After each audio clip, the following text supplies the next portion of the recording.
Y sus 42 meses son la gran tribulación en toda su plenitud. Es decir, que hay de los que se queden, alabado sea Dios. Es uno de los puntos que usan los que hablan que la iglesia pasará por la gran tribulación. Para decir que la iglesia pasa por la tribulación. Porque ahí dice que el anticristo peleará contra los santos y los vencerá. Pero está hablando de los que se quedan. No está hablando de los que se van. Sea bendito Señor Jesús. De eso veremos detalles, ¿verdad? Bíblicos después bien claros y precisos. Pero anticipándonos a eso, ¿verdad? Hay de los que se queden porque hará guerra contra ellos y les será dado vencerlos. ¿En qué forma los vencerá? Apocalipsis 6, versículo 9.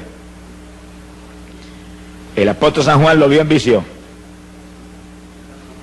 Dice, vi bajo el altar las almas de los que habían sido muertos por causa de la palabra de Dios y por el testimonio que tenían. Es un pasaje de la gran tribulación en todo su apogeo. Clamaban a gran voz y decían, ¿hasta cuándo, Señor santo y verdadero, nos juzgas y vengas nuestra sangre en los habitantes de la tierra? Que sí que los vencerán, sencillamente serán martirizados. Mártires. Palabra dice luego en forma clara que van a ser degollados aquí abajo por causa del testimonio de Cristo que mantienen. Pero el que no mantenga el testimonio, ese será sellado con el número de la bestia. Que dice la Biblia, ahí mismo en Apocalipsis 13, verso 18, que su número es el 666. Sea bendito el nombre de Jesucristo. Es decir, que vienen eventos de una importancia tremenda para el pueblo de Dios. Terrible. Y cuando vemos que ahora mismo todas las señales del retorno de Cristo se cumplen, esta es la época de nosotros pelear con todo para estar asegurados de volar cuando suene la trompeta. Cuando suene la trompeta, y probaremos con la Biblia eso bien claro y bien detallado en breve, cuando suene la trompeta, los creyentes firmes volarán. Ni veremos al anticristo, ni veremos gran tribulación, ni veremos nada de eso. Pero no lo crea hasta que no se lo probemos con la Biblia. Alabe lo que él vive. Bendito el Señor Jesucristo. Ahora, Daniel capítulo 8, verso 24, vuelve y habla de este hombre que le llama la bestia. El libro de Apocalipsis. Daniel capítulo 8, versículo 24, 23 en adelante. Dice, y al fin del reinado de estos, cuando los transgresores lleguen al colmo, dice, cuando estuviéramos en plena apostasía, maldad extrema en la tierra, se levantará un rey altivo de rostro y entendido en enigmas. Ese es el hombre que Juan le llama el anticristo, Apocalipsis le llama la bestia. Su poder se fortalecerá, mas no con fuerza propia. Ya vimos en Apocalipsis 13 que el diablo le da todo su poder. No es con la fuerza de él, es con la fuerza de Satanás. Dice como el diablo imita a Dios en todo. Nosotros no nos movemos con fuerza nuestra tampoco. Nos movemos con la fuerza del Espíritu Santo que está en nosotros, que Jesús nos ha dado. Y el anticristo tampoco se moverá con su fuerza, se moverá con la fuerza del diablo. Que sí que es el diablo imitando lo que Dios hizo con Jesús, que le pasó todo el poder a Jesús. Ahora él viene y le pasa todo el poder a ese hombre. Bendito sea el Señor Jesús. Vamos a ver más de eso ya mismo. Su poder se fortalecerá, mas no con fuerza propia. El diablo le pasará su trono y todo su poder. Causará grandes ruinas, prosperará, destruirá a los fuertes y al pueblo de los santos. Ahí vuelve lo mismo otra vez. Desde Daniel está profetizado que hará guerra contra los creyentes que están aquí abajo en ese tiempo y los destruirá. Ahora está hablando físicamente y espiritualmente. Los que le acepten los destruye espiritualmente. Los que lo rechacen y mantengan el testimonio de Cristo los destruye físicamente. La persecución más terrible que jamás habrá visto contra el cristianismo vendrá ahora. Será una repetición de la Inquisición romana, pero en forma abierta y pública y trágica para los que se queden. Por eso que hay que dar una voz de alerta al pueblo y mostrarle cómo es que tenemos que estar preparados para ir, para que escapemos de esto, más el galardón tremendo que recibirá los que se vayan con el Señor. No es lo mismo lo que se salvan en la tribulación que lo que se salvan cuando suene la trompeta y volemos, que somos la novia de Jesucristo y estaremos en boda allá arriba mientras la tribulación está en su apogeo y matando cristianos aquí abajo por miles. Quiere decir que, aparte de escapar de la tribulación, seremos el pueblo que donde quiera Cristo vaya, nosotros iremos detrás de él. Primera de Tesalonicenses 4:16 lo dice bien claro. Que sí, que irse en el rapto es el privilegio más grande que jamás Dios le haya concedido a humano alguno. Por eso que la Biblia dice que la gloria postrera de esta casa será mayor que la primera. Nunca, ni en los días apostólicos, ni en ninguna época, ha vivido el pueblo algo tan grande que jamás moriremos. Oiga eso. Jamás van a pasear este cuerpo que tenemos ahora en un ataúd por ahí hasta el cementerio. Jamás. Jamás la muerte va a tener el privilegio de meternos el aguijón y hacer que esto deje de respirar. Se ha glorificado el nombre de Dios. Y el privilegio de en un segundo recibir un cuerpo igualito que tiene Jesucristo.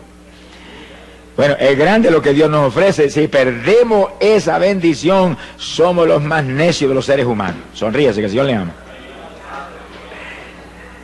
Pero la Biblia dice qué es lo que hay que hacer. Si no lo hacemos, es cuestión nuestra. Dios siempre dice lo que hay que hacer. Luego usted tiene un libre albedrío y yo también. Si queremos hacer otra cosa, pues allá nosotros. Pero si hacemos lo que Él dijo, escaparemos y no veremos nada de esto que estamos hablando ahora. Sea bendito el Señor Jesucristo. 42 meses, son 3 años y medio, ahí es la gran tribulación. Cuando todo el poder de ese hombre satánico se va a desencadenar sobre la tierra. Y viene tercera guerra mundial en esos días. Y viene terremoto mundial en esos días. Y plagas y hambre y granizo como jamás se ha visto. Por eso fue que Cristo dijo que si no acortare esos días, ninguna carne sería salva. Esos días pondrán en peligro la vida de toda la población del mundo. Lluvia radioactiva que caerá. Ahora, el Señor va a intervenir a tiempo para que haya sobrevivientes. Y esos sobrevivientes se añadirán al reinado de Cristo que se establecerá. Pero con cuerpo como este, olvídese, aquí lo grande es la novia de Jesucristo. Lo grande es la novia del Cordero, aquellos en cuyos corazones está establecido ahora mismo el reino de Dios. Bueno, lo de nosotros tan grande, mire, que es realmente extraordinario, ¿verdad? Increíble, cuando Jesús, hablando de Juan el Bautista, dijo que no había nacido profeta de vientre de mujer más grande que Juan. Sí, que Juan era lo más grande que jamás se levantó como profeta. Bueno, fue el que preparó el camino del Señor y el que anunció un cambio de dispensación de la ley a la gracia. Y sí que realmente fue algo extraordinario. Sin embargo, Jesús dijo estas palabras tan inquietantes: pero el más pequeño en el reino de los cielos es más grande que Juan. Todos los que están aquí lavados en la sangre ahora mismo, llenos del Espíritu Santo, viviendo en santidad, son más grandes que Juan. Alabe lo que él vive. Bueno, eso es extraordinario, pero fue lo que Jesús dijo. En el reino de los cielos, el más pequeñito es más grande que Juan. Juan nunca tuvo lo que tenemos nosotros. Ser novia de Jesús, esposa de Jesús. Él era el amigo del Señor. Pero más grande es la esposa que el amigo. Alabe lo que él vive. Porque la esposa es una sola carne con el esposo. Somos el cuerpo de Jesús. Somos un solo espíritu con Jesús. Somos el cuerpo de Jesucristo aquí abajo. Jamás nadie en el Antiguo Testamento tuvo ese privilegio. Nadie de la edad apostólica para acá es que tenemos esa maravilla. Y sin embargo, ¿cuántos se lo dejan robar del diablo? ¿Cuántos evangélicos usted ve que ahí andando ahí, arrastrándose ahí en una vida cristiana superficial? ¿Cuántos que predicaban, ministraban, se fueron atrás? Están ahí hecho un escombro. Qué terrible. Cuando tenemos algo tan grande, ¿por qué luchar? Y usted ve la gente inconversa cómo se matan por conseguir una profesión encomiable, ser un gran profesor de universidad, o un gran arquitecto, o un doctor en medicina, y se revientan años estudiando y se amanecen por las noches Y nosotros, ¿cuánto más debemos hacer nosotros por ser esposa de Jesús por la eternidad? Con un cuerpo igualito al de Él, igualitos a Él, seremos semejantes a Él cuando suene la trompeta. ¿Cuánto más debemos luchar? Sin embargo, tengo casos evangélicos hoy que si van a la iglesia el domingo por la mañana es mucho. Y otros que cuando se le antoja se ponen de pie y se van y sin acabarse el culto siguen andando. Ninguno de esos indisciplinados entrará, hermano. Sea bendito el Señor Jesucristo. Esto es un ejército. Y esto es un ejército en el cual tiene que haber disciplina mayor que ningún ejército de la tierra, porque este es el ejército de Jesucristo. Este es el ejército que va a acabar con la Tercera Guerra Mundial y va a establecer un reino de paz aquí abajo. Imagínense qué disciplina tiene que haber. Los disciplinados volaremos, alabe lo que Él le ama. Hay poder en Jesucristo. Ahora, cuando el anticristo tome esos 10 reinos, fíjense que esos 10 reinos salen del territorio donde estaba Roma, donde vio la bestia esa espantosa Daniel. De ahí sale esos 10 reinos, ahí se establecerán y ahí los tomará el anticristo. Y surgirá el 7º imperio mundial. Vamos a explicar eso bien claro. Daniel vio 4 imperios mundiales: Babilonia, Media Persia, Grecia y Roma, 4. Pero antes de esos 4 había habido 2: Egipto y Asiria. Egipto, donde estuvo José y el que después esclavizó a los hijos de Israel, y Asiria, el que se llevó cautivo a los hijos de Israel por su desobediencia, y Dios permitió que se los llevaran en cautiverio. Que sí que hasta Roma ha habido 6 imperios mundiales. Tiene que levantarse un 7º, porque en el 7 que Dios termina sus obras. El 7 es el número de plenitud. El 7 es el número donde Dios termina sus obras. Y ese 7º imperio mundial está a punto de establecerse. Y si estamos bien en los últimos días, y si Cristo está a punto de levantar su iglesia, eso tiene que estar prácticamente hecho ahora. Si no, ¿cuándo es que va a levantar el Señor su iglesia? Por eso es que no hablamos con teoría, tenemos que hablar con pruebas bíblicas ahí, claras, precisas. ¿Qué territorio ahora mismo es el que ocupó Roma en aquellos días de los Césares y de su imperio terrible? Lo que hoy en día llamamos la Europa occidental es el territorio geográficamente hablando que ocupó Roma. Que sí que en la Europa occidental tiene que haber sucedido algo grandísimo, tremendo, increíble, que ha preparado el escenario para que el anticristo aparezca y tome los 10 reinos de que habla Daniel ahí y establezca ese 7º imperio mundial. Mundial, porque todo el mundo seguirá en pos de él. Directa o indirectamente todo el mundo apoyará al hombre, todas las naciones, y habrá unidad y habrá prosperidad, y con engaño prosperará todo. Y todo el mundo tendrá los ojos puestos en ese hombre. Las Naciones Unidas nos han dicho que están esperando un hombre, que ningún comité lo puede hacer, han probado comités de todo tipo. Un hombre que tenga tal sabiduría, tal poder persuasivo, que pueda convencer a las naciones y traer paz, impedir la Tercera Guerra Mundial, levantar la economía del mundo. El hombre está ahí esperando el momento para él tomar los 10 reinos y aparecer en escena.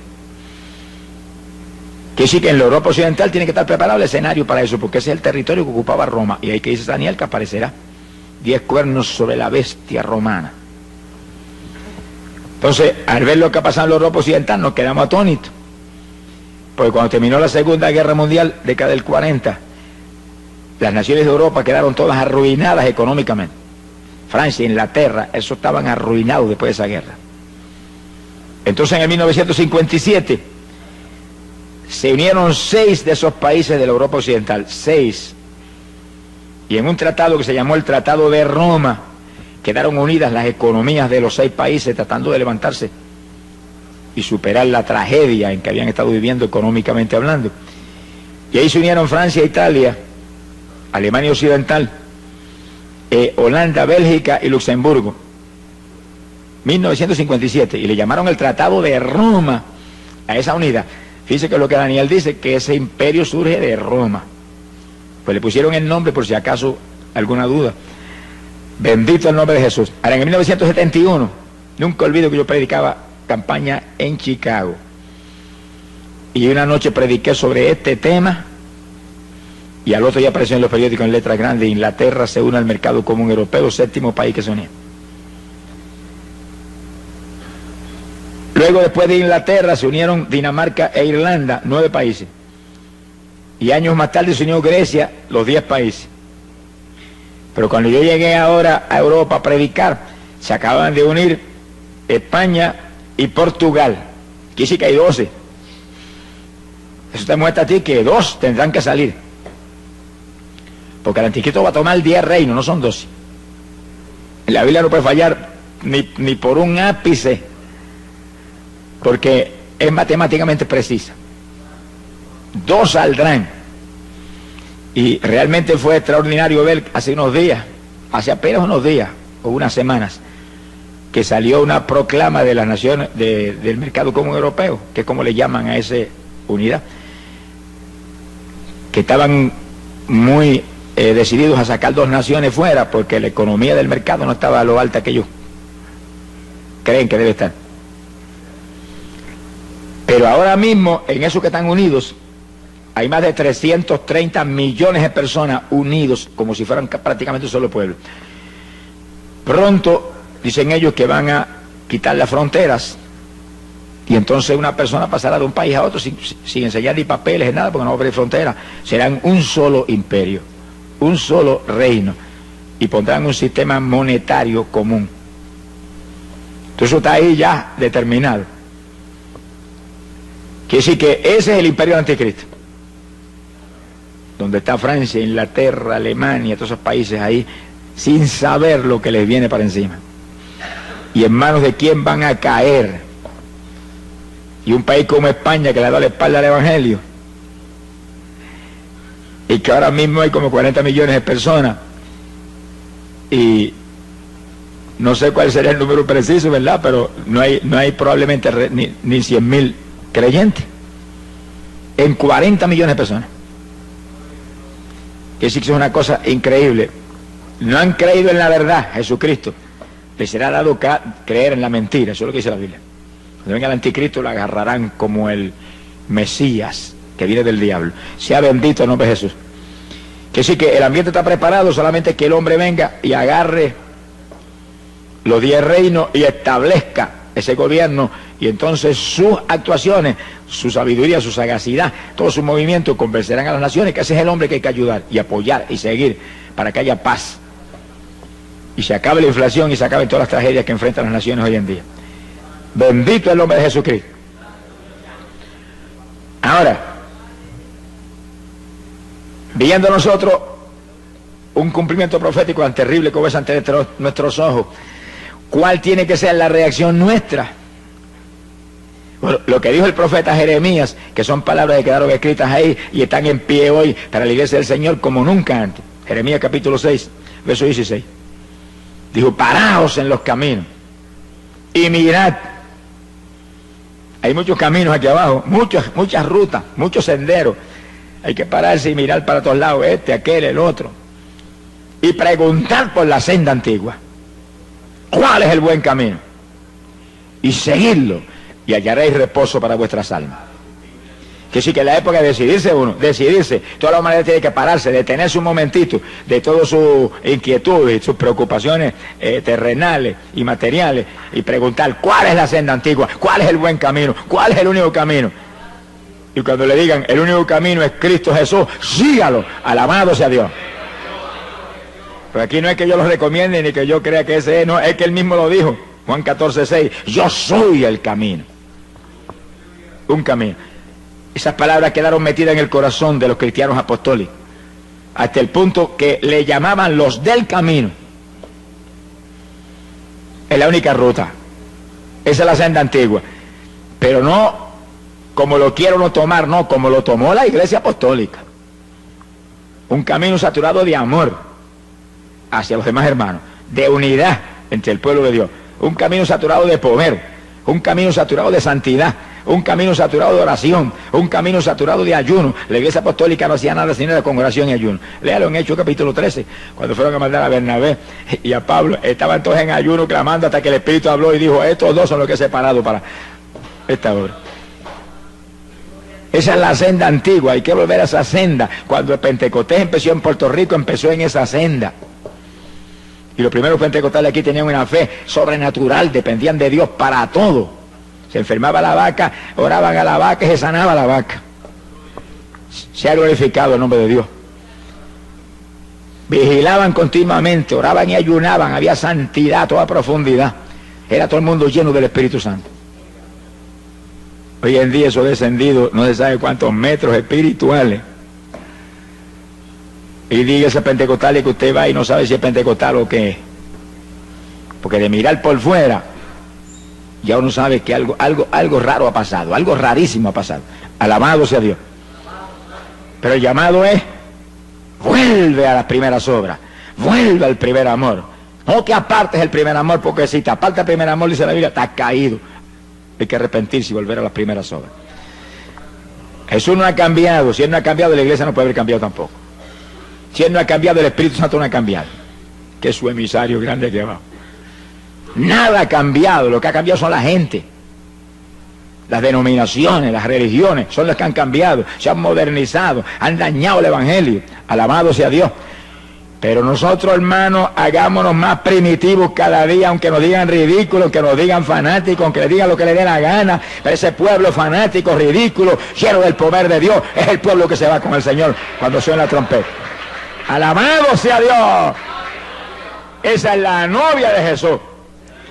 No me diga a mí que cristianos mundanos se dan cuando el Señor dice en su palabra que no podemos establecer yugos desiguales. Y Él va a establecer yugos desiguales. Él que es espiritual y santo, con creyentes mundanos saturados de cuanta basura hay aquí abajo. Ni en sueños. No son parte del cuerpo. Bendito sea Dios. Tenemos que ser como Él. La Biblia lo dice, los discípulos serían semejantes a Él. Él lo dijo, ser santo porque yo soy santo. Y luego dijo algo más, que es una inquietud terrible, ser perfecto como mi Padre Celestial es perfecto. ¿Será posible eso? Bueno, si Él lo dijo, tiene que ser posible, porque no me diga que Jesús nos va a imponer una carga que sea imposible. Es posible. Lo que pasa es que hay que vivir como vivió Él. Hay que vivir como vivió Él, en comunión con el Padre, dispuesto a hacer la voluntad de Dios, me guste o no me guste. Y una vida de profunda oración. Hay poder en Jesucristo. Esta es la época decisiva, cuando tenemos que decidirnos, porque son dos los que vienen. Alabe lo que Él vive. Uno de arriba del cielo y otro de abajo de las tinieblas. Daniel dice, Apocalipsis 13, que vio una bestia que salía del mar, de abajo de lo profundo. Viene ese diablo terrible que entrará en este hombre, en el anticristo, y lo volverá a la bestia. Quiere decir que todo el poder de Satanás se mete en ese hombre. Son dos que vienen. Ahora, ¿cuál de los dos llega primero? Bueno, hay una teoría que llega primero el anticristo, porque si dice que si la iglesia se va a quedar abajo en la tribulación, pues el anticristo vino primero. Uno de los dos tiene que llegar primero, no vaya a decir que van a llegar ahí cabeza a cabeza, no. El de nosotros es mucho más rápido, no va a correr, no le va a permitir que llegue. Llega antes a rescatar su noviecita de lo que viene. Alabado sea Dios. Pero no me lo crea hasta que no se lo pruebe con la Biblia hasta la saciedad. Alabe lo que Él le ama. Sea bendito Señor Jesucristo. Yo sí que ahí estamos. El reto de nosotros ahora es entrar en el cumplimiento pleno de la palabra. Guardar la palabra a toda plenitud. La promesa del Señor para los creyentes que se quieren ir es: los que guarden la palabra de mi paciencia, esos libraré. Apocalipsis 3:10. Ese es el reto, ese es el llamado. Usted y yo tenemos que esforzarnos como nunca antes, pero el tiempo es breve, el tiempo es corto. Estamos bien en la recta final, estamos a punto de volar para el cielo con el Señor. Gloria al nombre de Jesucristo. Ahora, entrando ahora en un punto muy importante y decisivo para lo que hemos estado hablando. Cuando el anticristo aparezca en escena, la Biblia dice que se le va a sentar en el templo a los judíos. Y sí que los judíos van a construir un templo que no está construido todavía. Eso en meses lo pueden construir. Pero cuando llegó la década del 60 y se movió hacia adelante, ni siquiera Jerusalén estaba en manos de los judíos. 20 años atrás. 20 años atrás Jerusalén no estaba en manos de los judíos. Pero en el 67 la tomaron en una guerra de 6 días. Él tenía que mover rápido el papá porque se le acababa el tiempo. Y en 6 días se le quitaron a los árabes, que no era cosa fácil, eso fue un milagro sobrenatural. Que esa gente sintieran temor y huyeran. Ahí entraron, tomaron la vieja ciudad. 67. Ahora construyen el templo en cualquier momento. Si la iglesia del Señor ve eso o no lo ve, eso no, a nosotros no nos tiene, no nos va ni nos viene. Sabemos que va a ocurrir, pero puede ocurrir antes en otro volado al cielo o puede ocurrir después. Lo importante es que ahí están los judíos en Jerusalén. Ahí están hablando de la construcción del templo todo el tiempo. He leído últimamente artículos de revistas importantes donde habla de la construcción del templo y que ellos están a punto de construir el templo. Y que el gobierno está con planes preparados y demás para construir ese templo ya mismo. Y que en meses lo construyen con las formas modernas de construcción que hay hoy en día, eso en meses lo tienen terminado.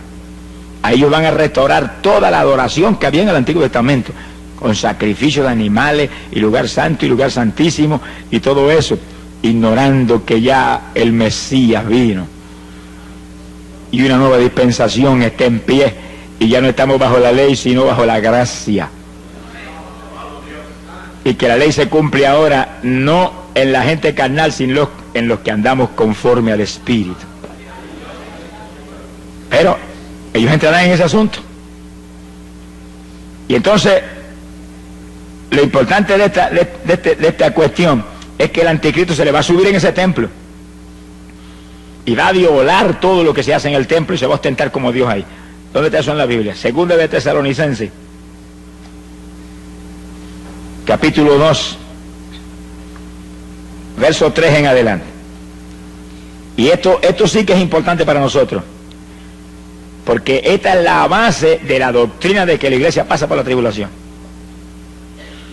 con una equivocación infantil. Mire lo que Pablo profetizó: nadie os engañe de ninguna manera, porque no vendrá, está hablando de la venida del Señor, no vendrá el Señor sin que antes venga la apostasía y se manifieste el hombre de pecado, el hijo de perdición. Ese es el anticristo. Ahí es que te dicen a ti: no, pasamos por la tribulación porque el Señor no puede venir hasta que no se manifieste el anticristo. Pero ahí no está hablando del rapto, está hablando de la segunda venida de Cristo. Vamos a probarlo más abajo según leamos los versículos. Está hablando de la segunda venida de Cristo, donde el Señor viene con su iglesia y acaba con la tercera guerra mundial y establece un reino de paz. Por supuesto, el anticristo tiene que venir antes que eso, porque él viene y va a destruir al anticristo y lo va a echar de cabeza al lago de fuego y azufre. Ahora, fíjese el resto: el cual se opone y se levanta contra todo lo que se llama Dios. Ahí está en toda la tribulación, los últimos 3 años y medio, últimos 42 meses, oponiéndose a todo lo que se llama Dios, o es objeto de culto. Hay de los que rindan culto al Señor en esos días. Tanto que se sienta en el templo de Dios como Dios, haciéndose pasar por Dios. Ahí le suspende los ritos a los judíos, se le sienta en el templo y dice: aquí soy yo Dios, y se ostenta como Dios, y se forma el escándalo grande que lanza a la tierra a la gran tribulación. El gran pacificador se declara ahora como lo que es la bestia, Satanás encarnado. Mi alma te alaba, Jesús. Dice que el diablo imita a Dios en una forma tan profunda que en esos días levanta una trinidad: Satanás como Dios el Padre, que le da todo su poder al anticristo, su hijo espiritual satánico humano, y le da su trono, todo, igualito que Dios con Jesús. Y entonces aparece un falso profeta, que es el que va a estar al lado del anticristo, que es el que hace todas las obras, y levanta una estatua. Apocalipsis 13 habla de eso, y esa estatua tiene un poder tan terrible que la misma estatua mata a aquellos que no la adoran. Ahora no es una estatua ahora muerta con ojos que no ve como las actuales. Es una estatua animada. ¿Qué clase de demonio habrá dentro de la estatua? Imagínense. Y sí, eso es una idolatría terrible, adorando al anticristo a través de esa estatua. Pero el falso profeta es el que hace las obras, como ahora. Ahora el que hace las obras es el Espíritu Santo, que no se mueve para nada si no es en el nombre de Jesucristo. Y el falso profeta no se mueve para nada si no es en el nombre del anticristo. Es una trinidad diabólica. El diablo, el anticristo y el falso profeta. Imitando la trinidad de nuestro Dios. Mire que hasta el diablo sabe que Dios es una trinidad y la gente que abajo no lo sabe. Sonríase que el Señor le ama. Y gente que se burla y dice, eso es un Dios con 3 cabezas. Señor, reprenda al diablo. Y a ellos también. Alabado sea Dios. Es un solo Dios que se manifiesta en 3 divinas personas. Pero lo dice la Biblia, los tres una sola cosa son, un solo Dios. Jesús es la única forma visible de Dios. Dios el Hijo. El Padre, que está en el trono allá resplandeciendo, allá veremos esa maravilla cuando entremos. Y el Espíritu Santo es el que está aquí, el Espíritu Santo es el que está aquí, ese es el que está con nosotros, el que hace sentir a usted de vez en cuando un fueguito por acá, una corrientita por allá, como mostrando aquí estoy. Ese es el que hace que Jesús sea una realidad en medio de su iglesia. Que se cumpla lo que Jesús prometió. Estoy con vosotros todos los días de vuestra vida. Por medio de la persona del Espíritu Santo. Me voy, pero enviaré un consolador, dijo. No dejaré huérfano. Volveré a vosotros. Quiere decir que Él separa su persona de la del Espíritu Santo como 2 personas distintas y de pronto los une como una sola cosa. Porque así es la Trinidad.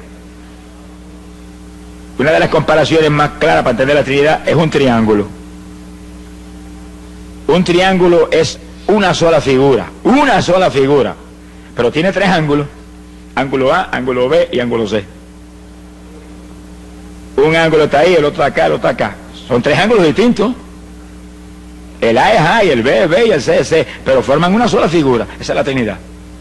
3 personas, Dios el Padre, Dios el Hijo, Dios el Espíritu Santo, pero un solo Dios. Sea bendito el nombre de Jesucristo. Y el diablo lo sabe.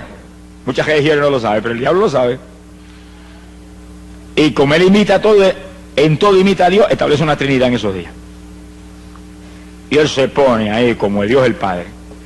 Y el anticristo como Dios el Hijo. Y el falso profeta como Dios el Espíritu Santo. Sea bendito Señor Jesucristo. Se le sentará arriba en el trono, en el templo a los judíos. Suspenderá los sacrificios y todos los ritos del Antiguo Testamento que se estarán practicando ahí. Acabará con todo eso. Ahora, ¿cómo el anticristo tiene, diría usted, tanta familiaridad con los judíos? ¿De dónde viene eso? Bueno, está profetizado desde Isaías 28, verso 15. Isaías 28, 15.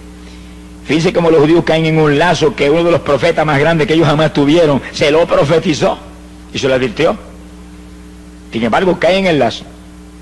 Mire cómo es el poder persuasivo de Satanás y de ese anticristo, esa bestia. Isaías 28, verso 15. Por cuanto habéis dicho, pacto hemos hecho con la muerte e hicimos convenio con el infierno. Cuando pase el turbión del azote no llegará a nosotros. Se sienten seguros en ese pacto, como se siente seguro todas las naciones con ese hombre.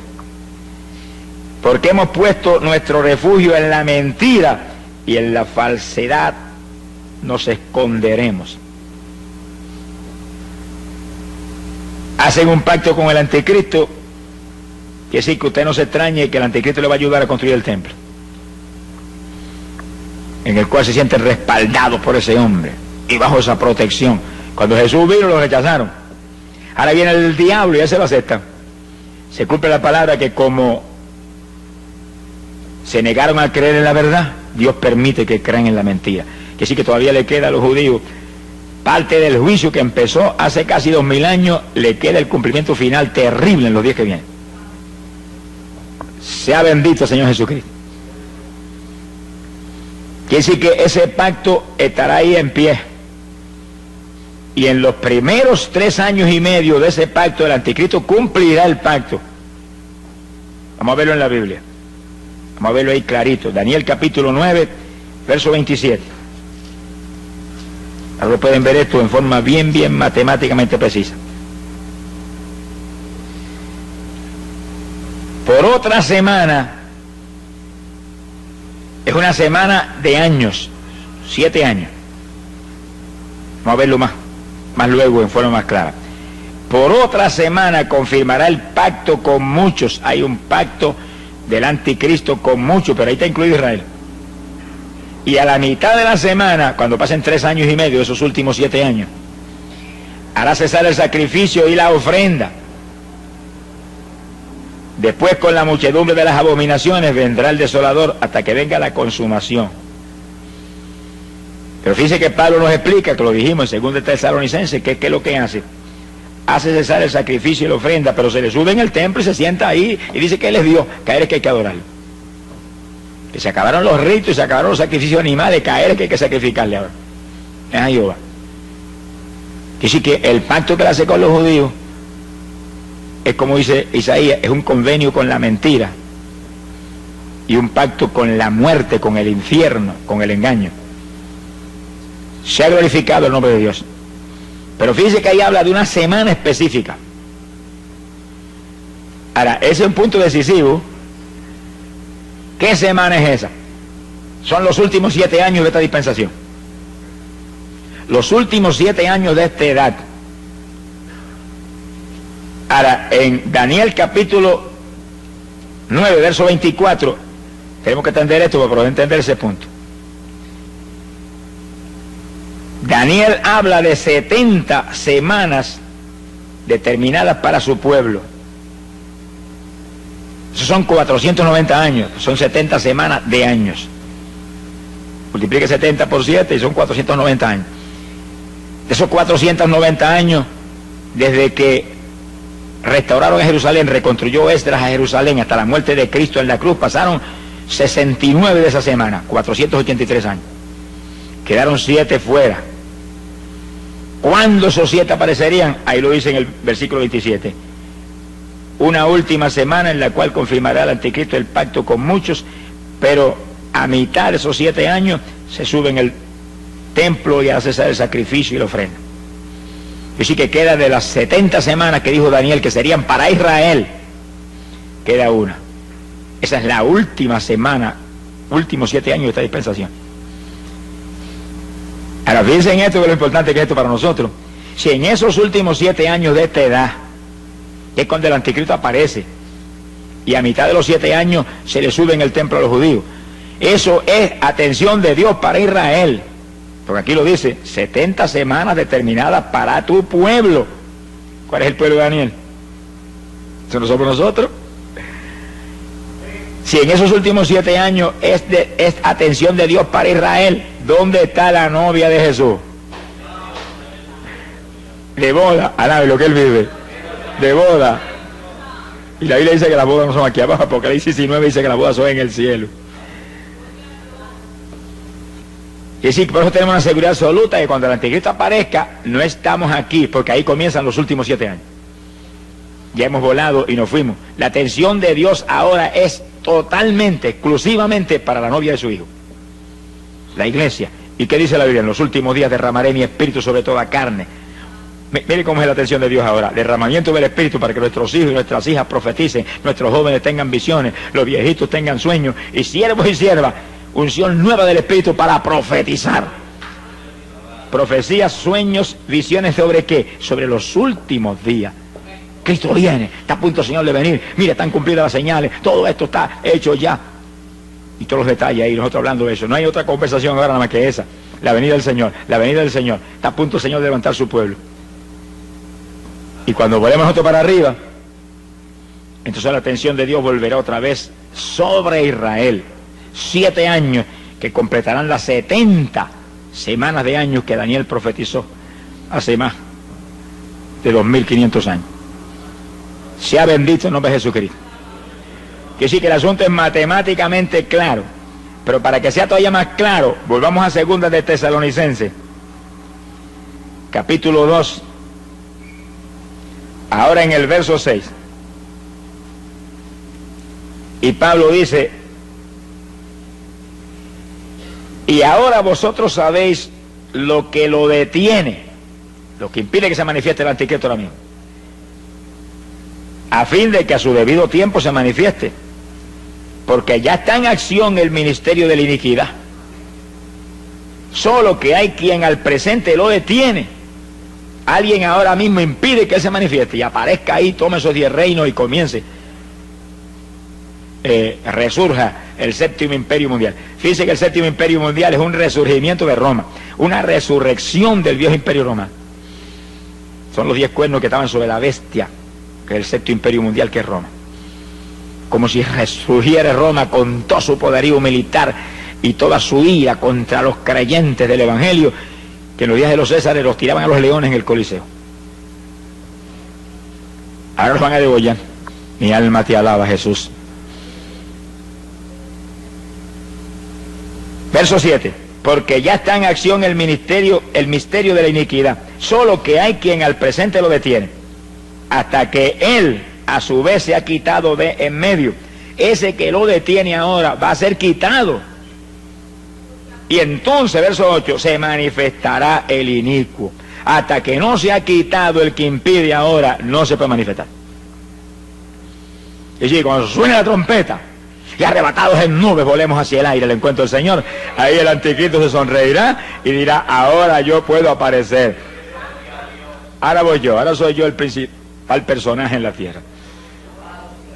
¿Y por qué no se puede manifestar mientras la iglesia del Señor está aquí abajo? Porque la iglesia del Señor, y yo no estoy hablando de todos los evangélicos que existen hoy en día, porque eso no es.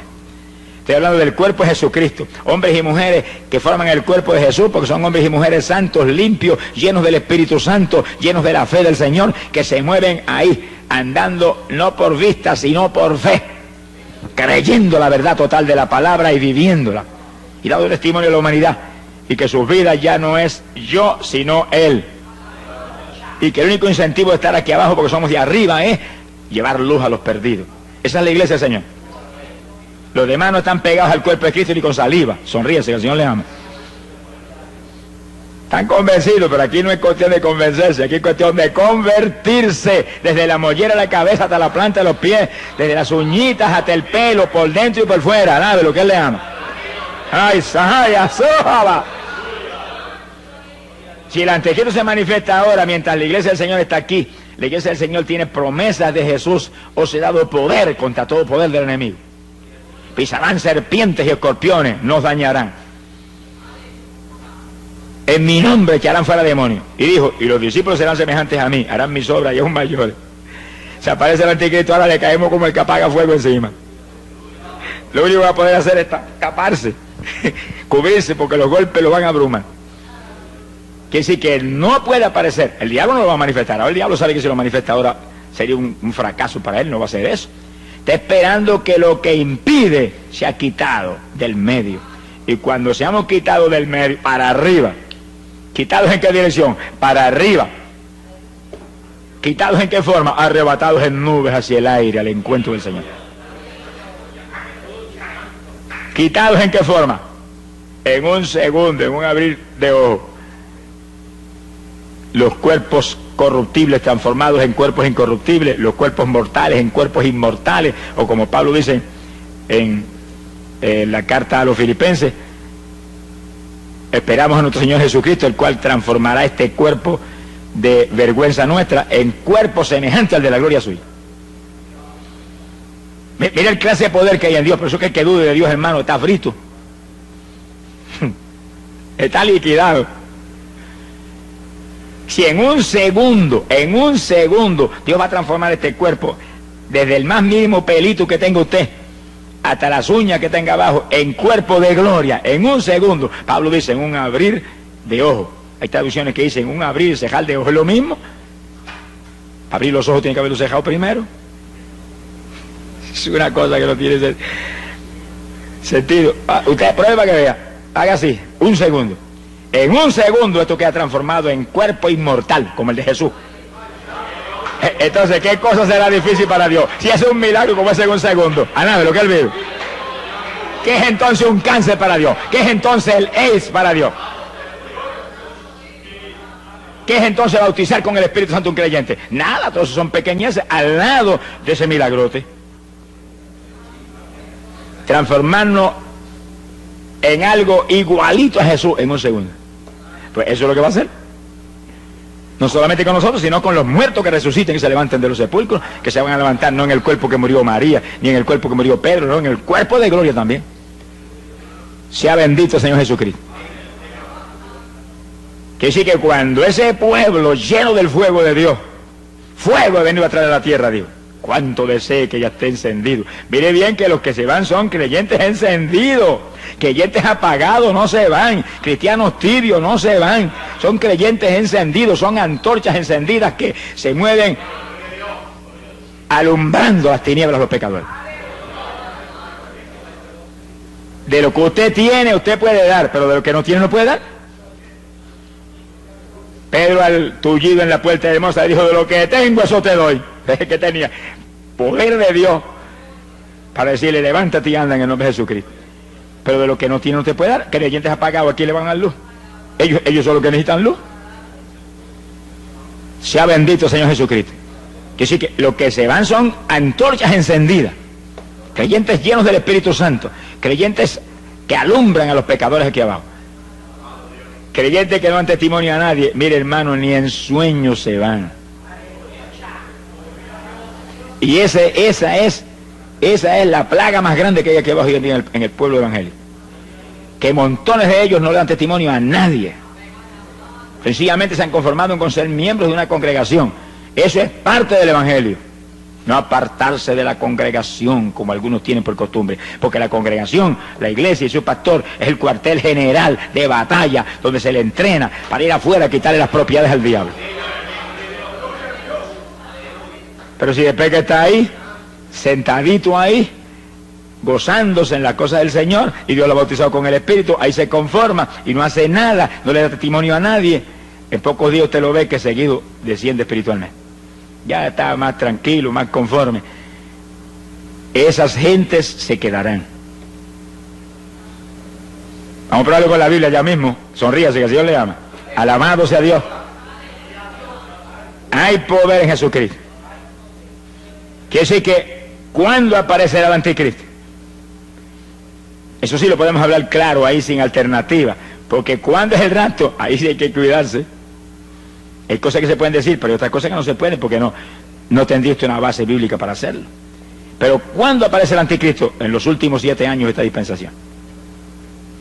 Cuando el pueblo de Dios haya volado al cielo y esté arriba de boda, aparece el anticristo. Ni veremos la careta del anticristo, que la verá toda la humanidad por televisión mundial. Eso dicen los científicos, que aparece ya mismo. Seguro que va a aparecer. Ni veremos ese anticristo, ni veremos la gran tribulación, nada. Nosotros volamos arriba antes de que ese personaje aparezca. Quiere decir que en los últimos 7 años de esta dispensación aparece el anticristo. ¿Cuánto tiempo antes volaremos nosotros? Solo lo sabe el Señor, pero antes volamos. Lo importante no es cuánto tiempo antes volamos, es que volamos antes. Alabe lo que Él vive.